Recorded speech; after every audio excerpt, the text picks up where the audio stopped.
vivre avec mes animaux, oui, c'est important, j'y passe beaucoup de temps.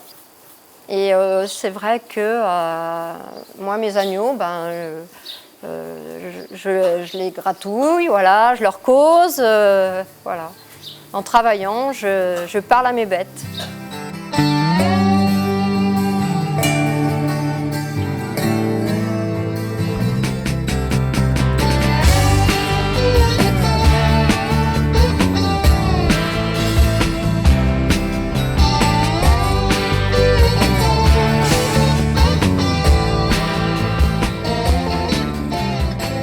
Alors, on se situe en Creuse, sur la commune de Saint-Maurice-la-Souterraine.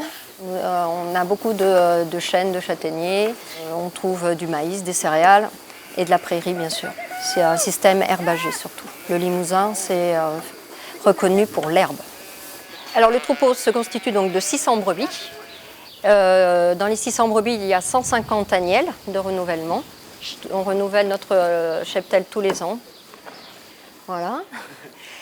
Et donc c'est de race charolaise, type viande, qui se prête bien à l'agneau d'engraissement.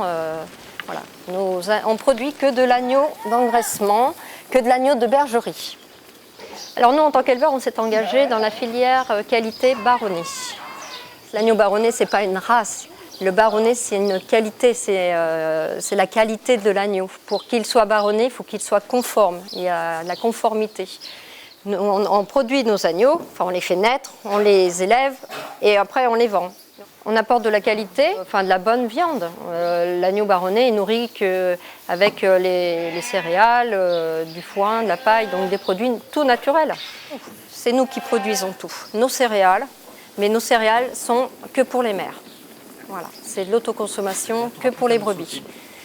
Et le foin et la paille, c'est nous aussi, bien sûr, puisqu'on produit nos céréales, paille, et le foin, on fait en moyenne 50 hectares de foin, pour nourrir nos brebis et nos agneaux.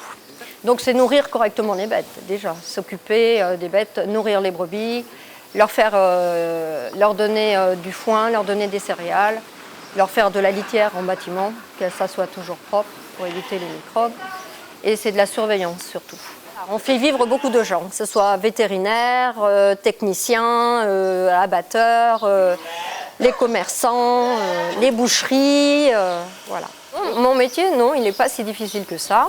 D'abord, premièrement, parce que je l'aime. Si on n'aime pas ce métier, travailler avec les moutons, ce n'est pas la peine. Et puis, il faut y consacrer du temps, parce que ça demande de la surveillance, ça demande de l'attention. Vous voyez, une femme peut très bien se débrouiller seule.